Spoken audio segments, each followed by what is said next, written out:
할렐루야. 오늘 또 복된 성탄절 맞이해서 오늘 또 이 예배 자리에 하나님께 영광을 돌리고 감사함으로 아기 예수의 탄생을 기뻐하시는 귀한 믿음의 성도님들 주의 이름으로 환영하고 축복합니다. 오늘 또 복된 성탄을 통해서 하나님의 큰 영광을 받으시고 우리에게는 큰 은혜가 넘치는 시간이 될 줄로 믿습니다. 오늘 조금 전에 읽었던 본문 말씀 이사야서 9장 1절에서 7절까지 말씀 가지고 저는 예수님이 이 땅에 오신 목적 혹은 이유에 대해서 말씀을 드리려고 합니다. 성탄절은 예수님이 이 땅에 육신을 입고 나신 날입니다. 그래서 전 세계적으로 가장 큰 명절이고요. 축제일이고 복된 날입니다. 예수님은 2000년 전에 이 땅에 육신을 입고 우리 가운데로 찾아오셨습니다. 그런데 어느 날 갑자기 오신 것이 아니에요. 하나님의 약속대로 오셨습니다. 다시 말해서 하나님의 약속을 이루기 위해서 오셨습니다. 구약의 수많은 선자들이 예언한 대로 오신 거예요. 구약만 해도 예수님에 관한 예언이 무려 한 350회 정도 되어 있습니다. 그리고 매우 구체적으로 예수님을 메시아로 그리스도로 예언하고 있습니다. 그 중에서도 주전 700년 전 이사야 선지자의 예언이 가장 두드러지고 가장 확실합니다. 이사야 선지자는 예수님이 동정녀를 통해 탄생하실 것을 예언해 주었습니다. 이사야서 7장 14절을 보겠습니다. 이사야서 7장 14절에 보니까 그러므로 주께서 친히 징조로 너에게 주실 것이라. 보라 처녀가 잉태의 아들을 낳을 것이요 그 이름을 임마누엘이라 하리라. 예수 그리스도가 동정녀를 통해서 이 땅에 나실 것을 예언해 주고 그 이름을 임마누엘이라 하리라. 마태복음 기자도 이 말씀을 그대로 인용했지요. 그리고 예수 그리스도가 어떤 분이신가 다양한 각도에서 입체적으로 예수님을 소개해주고 있어요. 그것이 읽었던 이사야서 9장 6절이에요. 이는 한 아기가 우리에게 낳고 한 아들을 우리에게 주신 바 되었는데 그 어깨에는 정사를 메었고 그 이름은 기묘자라 모사라 전능하신 하나님이라 영존하신 아버지라 평강의 왕이라 할 것입니다. 예수님을 아주 입체적으로 그리고 아주 구체적으로 다양한 각도에서 우리에게 소개하고 있습니다. 그리고 예수 그리스도가 이 땅에서 어떻게 사실는지 어떤 삶을 살 것인지는 이사야서 53장에 보면 우리가 확인해 볼 수 있습니다.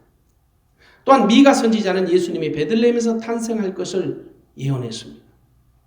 베들레헴 에브라다야 너는 유다 족속 중에 작을지라도 이스라엘을 다스릴 자가 내게서 내게로 나올 것이라. 그의 근본은 상고의 태초에니라. 미가서 5장 2절에 그렇게 말씀합니다. 여러분 솔직히 어떤 사실에 대하여 한두 가지만 맞아도 부인할 수 없는 것입니다. 그런데 모든 성경이 마치 하나의 퍼즐을 맞추듯이 정확하게 예수님을 메시아로 예언하고 있습니다. 그것도 한 사람 예언이 아닙니다. 수많은 하나님의 종들을 통해서 일관되게 예언합니다. 그리고 그 예언대로 예수님이 2000년 전에 육신을 입고 우리 가운데로 오신 겁니다. 세상에 아무리 위대한 사람이라도 그가 태어나기 전부터 탄생이 예고된 사람은 없었습니다. 비록 어머니 복중에 있을지라도 그의 탄생에 관해 예언된 사람도 없었습니다. 속칭 우리가 말하는 위인들이나 성인들, 인물들은 그가 태어난 다음에 그들의 행적에 의해서 그리고 사람들에 의해서 영웅으로 만들어졌을 뿐입니다.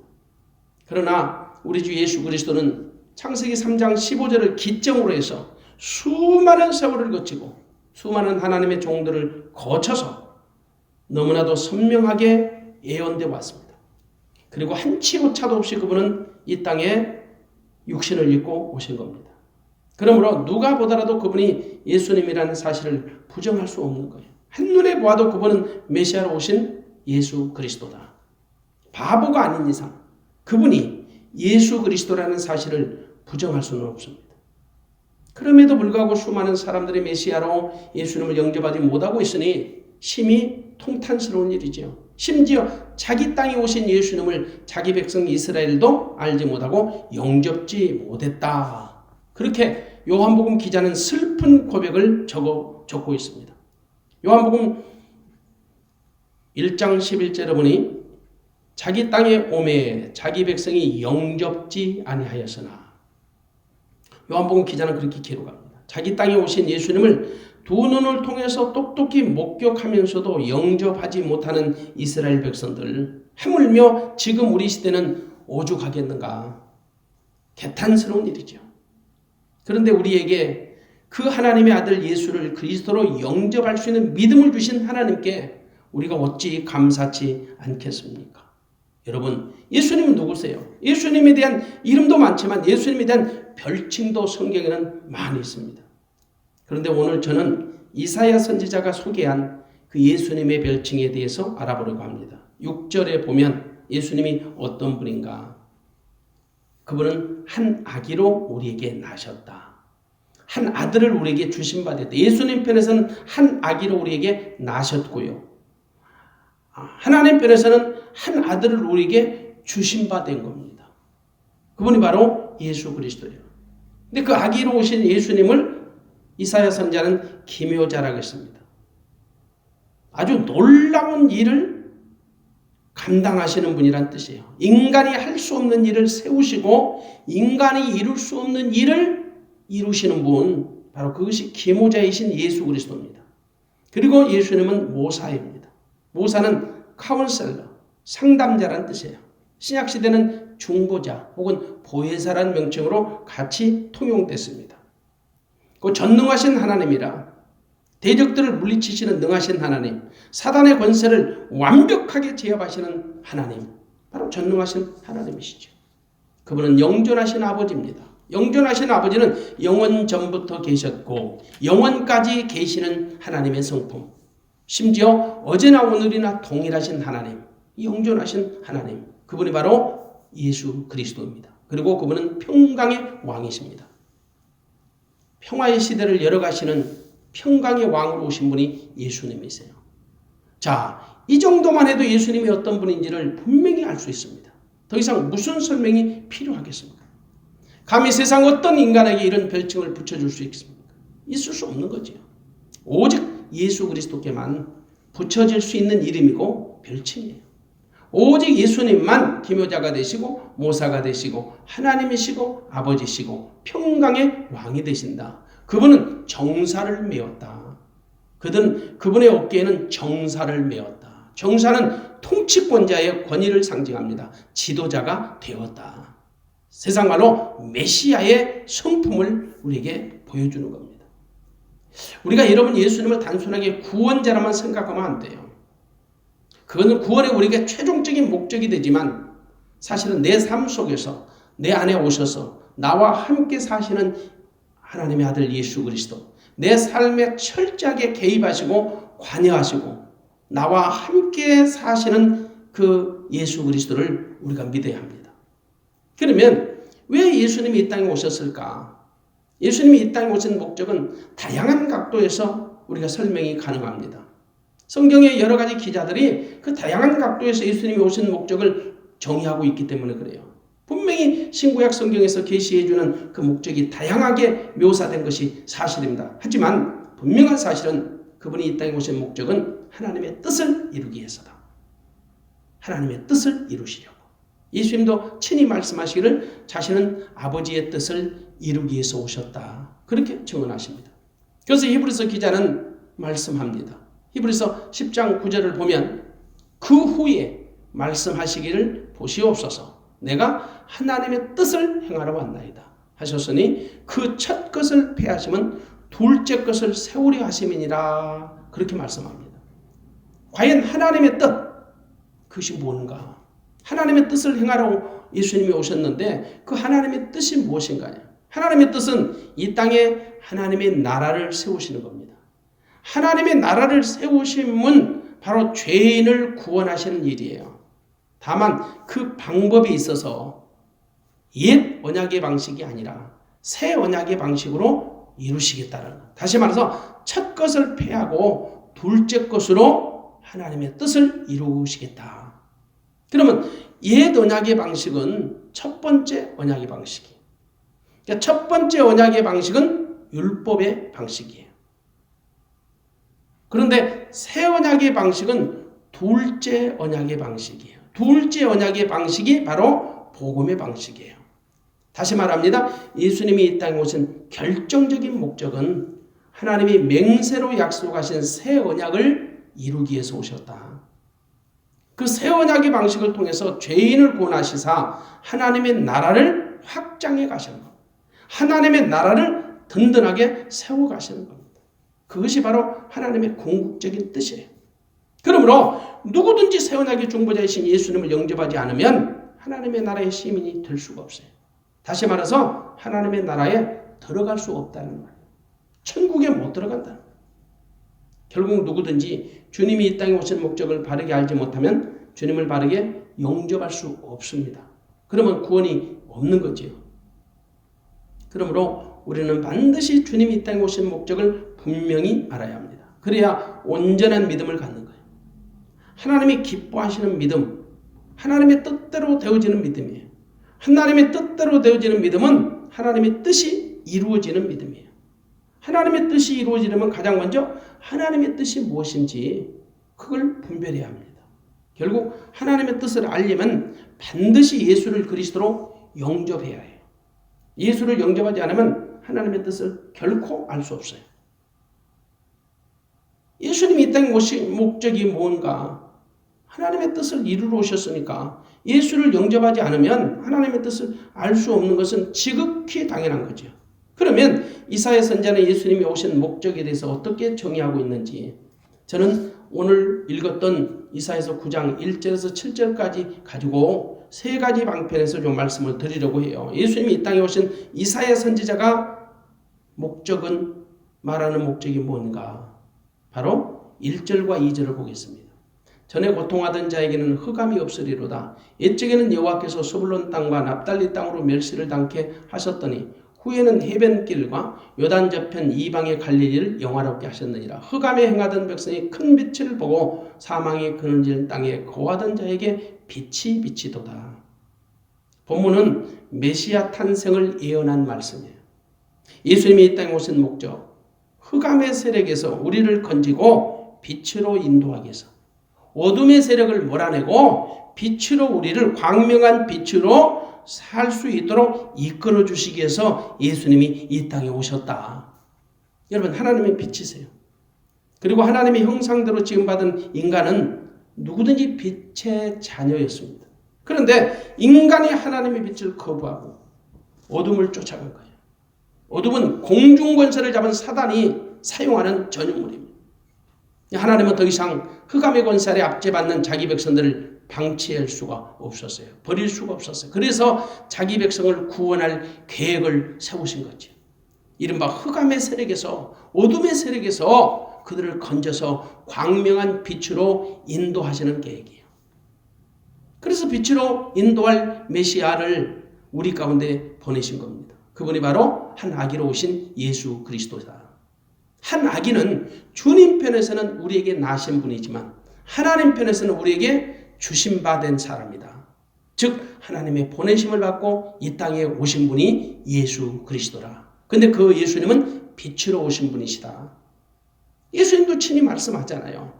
요한복음 8장 12절에 보니 예수께서 또 일러 가라사대 나는 세상의 빛이니 나를 따르는 자는 어둠에 다니지 아니하고 생명의 빛을 얻으리라. 나는 세상의 빛이다. 나를 따라오는 자는 어둠에 다니지 않고 생명의 빛을 얻으리라. 그냥 물리적인 빛이 아니에요. 그냥 어둠의 반대적인 개념의 빛을 얘기하는 게 아니에요. 생명의 빛을 얻는다는 거예요. 근데 그 빛은 어떤 빛인가? 마태복음 4장 12절에가 큰 빛이에요. 큰 빛. 세상에 주어지는 어떤 물리적인 이런 빛이 아니에요. 영혼을 비치는 겁니다. 생명을 비추는 겁니다. 큰 빛입니다. 요한복음 1장 9절에 보면 그 예수님의 빛은 참 빛이다. 예수님은 사망의 땅과 그늘에 그 앉은 자들을 비추기 위해서 이 땅에 빛으로 오신 분이세요. 그 빛이신 예수님이 오심으로 인하여 흑암이 거쳐지고 광명한 빛이 비추게 됩니다. 심지어 어둠이 물러가고 사망의 그늘에서 해방을 받는다는 이 모든 변화가 한 아기의 탄생으로부터 시작되는 겁니다. 그 아기가 어떤 분인가? 그 아기가 누군가? 본문 6절과 7절에서 잘 잘 묘사하고 있습니다. 그 아기가 예수 그리스도라. 예수님은 자기 땅에 육체를 입고 오셨어요. 자기 땅은 하나님이 이스라엘을 선택하셔서 자기 백성으로 삼아주신 그 약속의 땅을 얘기합니다. 그런데 자기 백성 이스라엘이 예수를 영접하지 않았습니다.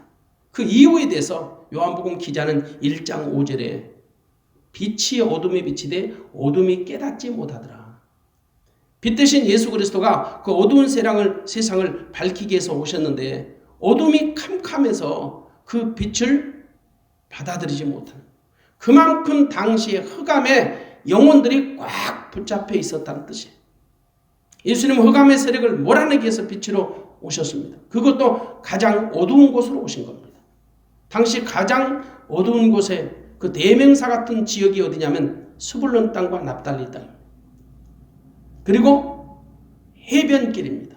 그리고 이방의 갈릴리 지역입니다. 그 지역은 여러 가지 요인들로 유대인들로부터 가장 멸시받고 천대받는 곳이, 한마디로 버림받은 지역으로 취급되던 땅이었어요. 그 지역은 사사시대 이래로 수많은 열국들의 침입으로 시달림을 당해왔습니다.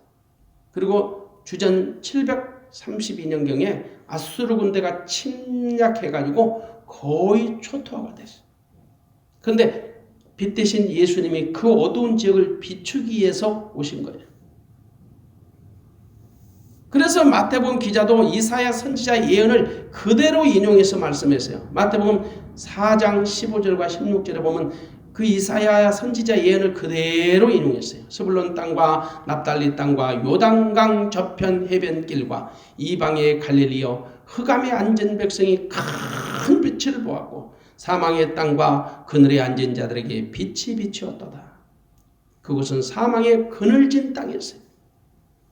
바로 그곳으로 복음이신 예수님이 육체를 입고 오신 거예요. 바로 예수님이 이 땅에 복음으로 오신 경로입니다. 예수님이 오신 통로예요. 여러분 알다시피 복음은 낮고 천한 곳으로 오셨습니다. 어둡고 소외된 곳으로 찾아오셨습니다. 누구보다도 그들은 복음의 필요성이 절박한 사람들이기 때문에 그래요. 여러분 예수님의 성품이 온유하고 겸손하다. 그러면 복음의 성품은 온유하고 겸손한 자에게 임하는 거예요. 온유하고 겸손한 자들에게 복음이 들어가는 거예요. 그래서 복음은 가난하고 천하고 무능하고 연약하며 음지에 거하는 사람들에게 흘러갑니다. 멸시와 천대받는 사람들에게 복음이 흘러갑니다. 의지할 것 없는 사람들에게 먼저 복음이 흘러갑니다. 왜냐? 비교적 그런 사람들은 심령이 가난하기 때문에 그래요. 그래서 마태복음 5장 3절은 심령이 가난한 자는 복이 있나니 천국이 저희 것이며 그렇게 말씀하는 거예요. 맞습니다. 어두울수록 빛은 더 환하게 빛이 나죠. 그 발광이 훨씬 더 빛나는 겁니다. 예수님은 어두운 세상을 빛으로 인도하기 위해서 오신 분이십니다. 바로 저와 여러분의 어둠의 모든 그늘에서 우리를 자유케 하사 광명한 빛으로 인도하기 위해서 예수님이 이 땅에 오셨다. 그리고 또한 이사야 선지자가 공개한 예수님이 이 땅에 오신 또 하나의 목적은 고통에서 기쁨을 주시려고 오신 분이시다. 3절을 보겠습니다. 주께서 이 나라를 창성케 하시며 그 즐거움을 더하게 하셨으므로 추수하는 즐거움과 탈취물을 나누는 때의 즐거움 같이 그들이 주의 앞에서 즐거워하오니. 예수님은 고통받는 사람들을 기쁨으로 인도하기 위해서 오신 분이세요. 세상은 온통 흑암으로 말미암아 고통을 당할 수밖에 없는 거예요. 왜? 고통은 흑암의 산물이기 때문에. 흑암이 지배하는 세상에 거하는 사람들 어떤 식으로든지 고통을 면할 수가 없어요. 아무리 고통 없는 세상을 동경하지만 사는 날 동안 고통으로부터 자유함을 얻지 못합니다. 그래서 사람들은 쉽게 말합니다. 사는 것이 고통이라고. 아니, 삶이 고통이라고. 문제는 세상 어디에도 고통이 없는 곳은 없다라는 거죠. 아무리 많이 가진 사람도 고통은 있어요. 그것은 명예, 권세, 재물에 상관없어요. 육신의 고통은 두말할 것 없고 영적인 고통도 심각합니다. 고통은 마음의 만족이 없고 평안이 없기 때문에, 심령의 즐거움이 없기 때문에 찾아오는 거예요. 그래서 많이 가지고도 즐거움이 없으면 고통이지요. 많이 누리고도 즐거움이 없으면 고통이에요. 하지만 마음의 즐거움이 채워지면 초가 삼간도 기쁩니다. 그냥 초야에 묻혔을지라도 심령의 즐거움으로 채워지면 고통은 사라지고 기쁨으로 충만케 되는 거예요. 자, 예수님이 이 땅에 오신 목적 중에 하나가 바로 그겁니다. 고통을 물리치고 기쁨을 주시기 위해서. 한마디로 고통받는 사람들을 기쁨으로 회복하기 위해서 예수님이 이 땅에 오셨다. 본문 3절을 보면 실감납니다. 주님이 이 땅에 오심으로 인하여 흑암에서 고통받는 사람들이 즐거움을 회복한다. 그렇게 말하는 거예요. 다시 말해서 이 땅에 하나님의 나라를 창성케 하시며 그 즐거움을 더하신다고 말하는 거예요. 주께서 이 나라를 창성케 하시며 그 즐거움을 더하게 하셨으므로 하나님의 나라를 창성케 하신다는 말의 의도는 하나님의 나라를 확장하신다는 거예요. 이른바 믿는 자의 수요를 더하신다는 말이에요. 하나님의 나라를 창성케 하심과 동시에 그 땅에 즐거움을 더해 주신다. 여러분, 하나님의 나라의 특성이 뭐죠? 즐거움이에요. 그래서 로마서 14장 17절에 보면 하나님의 나라는 먹는 것과 마시는 것이 아니요 오직 성령 안에서 의와 평강과 희락이라. 왜 이 땅에 즐거움이 없는 것은 하나님의 나라가 창성하지 못하기 때문에. 그래서 이 땅에 즐거움이 없는 거예요. 하나님의 나라가 확장되면 이 땅의 즐거움은 자동적으로 넘치게 돼 있어요.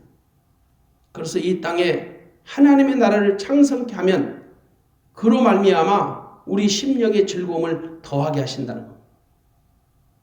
이 땅에 사단에게 빼앗겼던 하나님의 나라가 확장되면 당연히 즐거움으로 충만하게 될 것입니다. 우리 주님이 바로 그런 나라를 세우기 위하여 이 땅에 오신 거예요. 그러면 그 즐거움은 과연 어떤 즐거움일까? 마치 추수하는 때 농부들의 즐거움과 같다.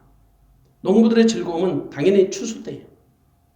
그동안에 땀 흘리고 힘들었던 그 고통의 모든 순간들이 추수할 때 봄눈 녹듯이 다 사라지고 말아요. 그 즐거움은 경험해 본 자만 누릴 수 있습니다. 그리고 그 즐거움이 전쟁에서 승리한 군인들이 그 탈취물을 나눌 때의 즐거움이다. 군인들이 전쟁을 위해서 밤잠을 자지 못합니다. 먹을 것을 제때 먹지를 못합니다. 그리고 전쟁을 준비합니다. 그리고 막상 전쟁에서 참여해서 생사를 걸고 싸워야 합니다. 그러나 전쟁에서 이긴 자는 탈취물을 나누는 기쁨에 참여하게 됩니다. 그때의 즐거움을 한번 상상해 보십시오. 승자만 누릴 수 있는 즐거움이고 쾌감이에요. 또한 이 즐거움은 산모가 겪는 해산의 고통, 해산 후에 주어지는 기쁨과는 좋게 비교할 수 없는 거지요. 해산의 고통은 해산한 후에 주어지는 보상으로 말미암아 그동안에 있었던 모든 고통들이 다 사라지고 없어져 버려요. 이것이 바로 주님이 이 땅에 오신으로 말미암아 우리에게 주어지는 기쁨이에요. 평강의 즐거움이에요. 이 말씀의 의도는 누구든지 예수를 그리스도로 영접하면 지난날의 모든 고통은 사라지고 영적인 즐거움으로 충만케 된다는 말이에요. 주님 안에 참된 기쁨이 있기 때문에. 그러므로 누구든지 주님 안에 있으면 그런 즐거움을 참여하게 되는 거예요. 그런 즐거움을 맛보게 되는 것이다. 왜? 그런 즐거움을 주시기 위하여 예수님이 이 땅에 오신 것이니까. 그러므로 주님 안에 고통의 멍에를 다 벗어버리고 기쁨의 축제를, 기쁨의 잔을 들기를 주의 이름으로 축원합니다. 아무리 즐거운 일도 주님이 주시는 즐거움이 우리를 만족해 합니다. 주님 안에 주어지는 즐거움이 진짜 즐거움입니다.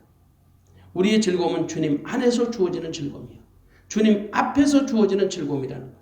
바로 우리 주님이 이 땅에 오신 목적 중에 하나가 고통의 멍에를 벗기고 기쁨을 회복하기 위해서 오셨다라는 사실을 잊지 마시고 주님 안에서 참된 즐거움이 회복되어지시기를 주님의 이름으로 축원합니다. 바로 이것이 주님이 이 땅에 오신 목적이 됩니다. 그리고 마지막으로 이 땅에 오신 주님의 목적은 압제에서 해방하시기 위해서 오신 분이시다. 자, 4절과 5절을 보겠습니다. 이는 그들의 무겁게 맨 멍에와 그 어깨의 채찍과 그 압제자의 막대기를 꺾으시되 미디안의 날과 같이 하셨음이니이다.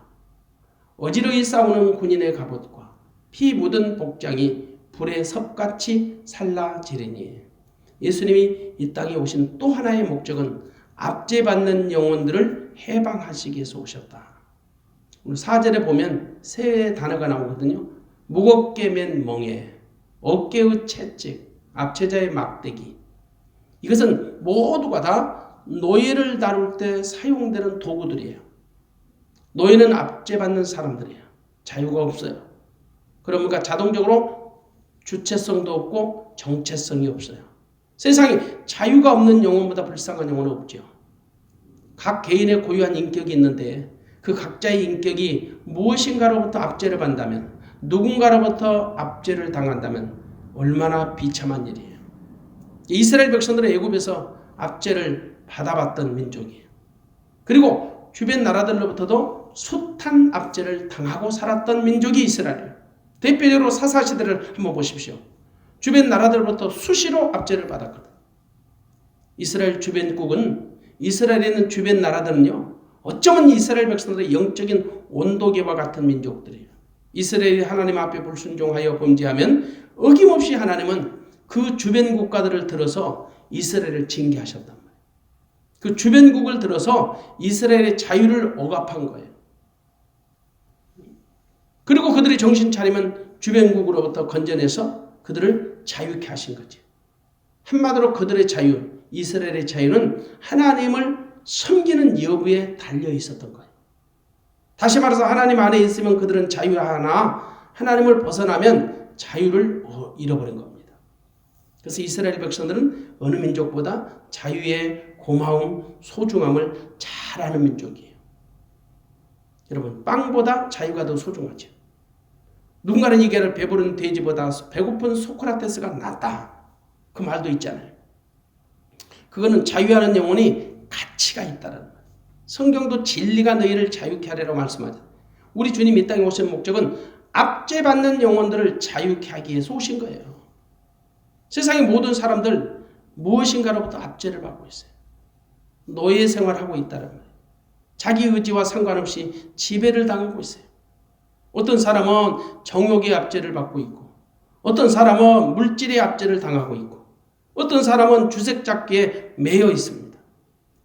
대부분 현대인들은 무엇인가 매여 있어요. 현대인들 중에 가장 큰 질병이 뭐냐면 중독이에요. 중독. 무엇인가 다 중독돼 있어요.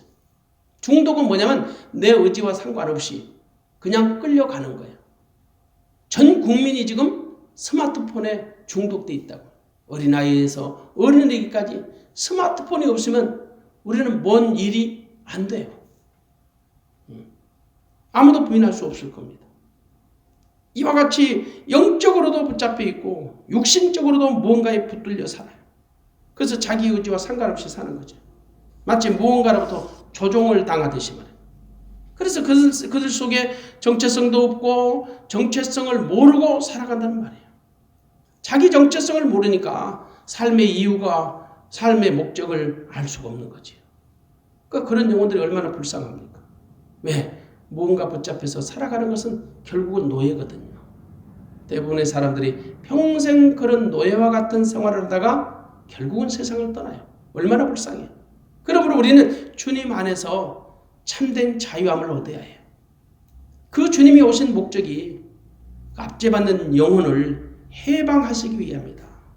다시 말합니다. 사단의 굴레에서 우리를 풀어주는 거예요. 속박에서 우리를 벗어나게 해주는 거예요. 죄악의 사슬에서 우리를 끊어주시는 거예요. 그러면 자유해요. 이것이 주님이 이 땅에 오신 또 하나의 목적이에요. 한마디로 주님이 오신 목적은 자기 백성 이스라엘의 멍에와 채찍과 그 압제자의 막대기를 꺾어버리시기 위함이다.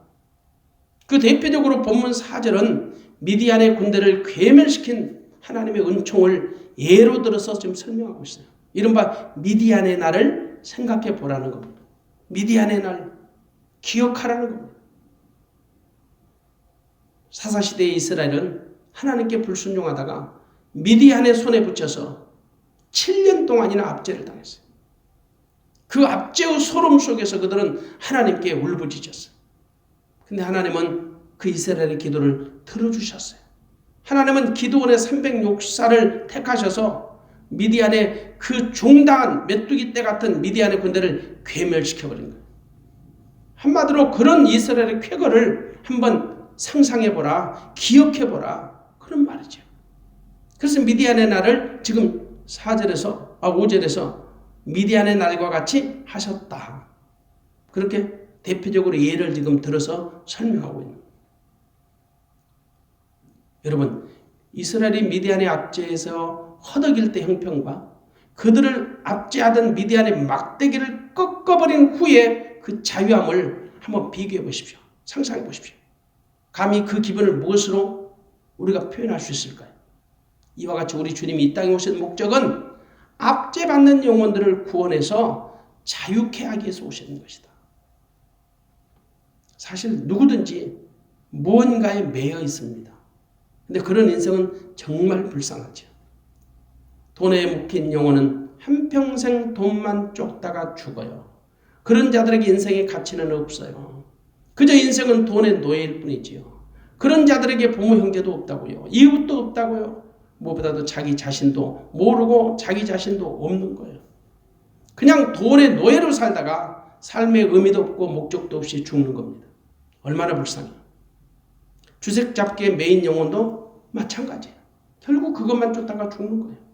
자기가 추구하는 것에 노예로 살다가 일생을 마감하게 되는 거죠. 정말 비참합니다. 그러므로 지금 내가 무언가로부터 매여 있다면 반드시 자유함을 얻어야 할 줄로 믿습니다. 그 자유함은 그것을 우리가 내려놓을 때, 우리가 탐닉하는 그 욕정을 내려놓을 때, 그리고 주님 안에서 우리가 발견되어질 때 주님을 통해서 주어지는 선물이다. 한마디로 진정한 자유는 그리스도 예수 안에 있기 때문에 그래요. 주님은 내 영혼을 구속하는 더럽고 추한 그 모든 것으로부터 내 영혼을 자유케 하기 위해서 오신 분이시다. 그러므로 누구든지 주님 안에 있으면 자유합니다. 주님이 내 영혼을 만족해 하셔서 부족함이 없게 하시기 때문에 그래요. 내 영혼을 하나님께 드리고 하나님의 생명으로 거듭나게 하셔서 하나님이 주시는 은혜로 나를 살도록 역사하신다는 거예요. 그러면 어떤 영혼이든지 그리스도 예수 주 안에서는 자유함을 얻게 돼 있어요.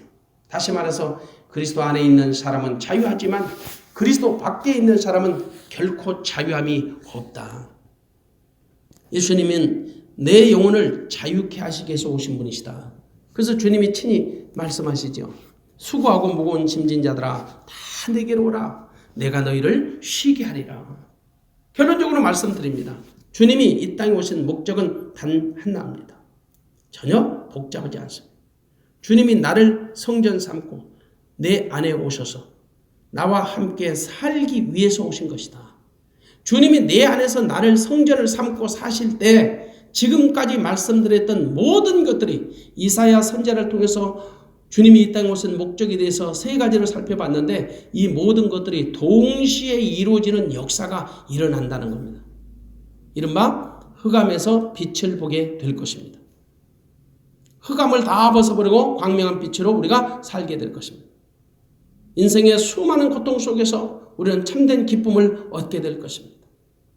무언가 나를 압박하고 압제하는 그 속박의 굴레에서 해방되어 자유함을 얻고 기상천외한 일들이 우리 심령 가운데 나타나게 될 것입니다.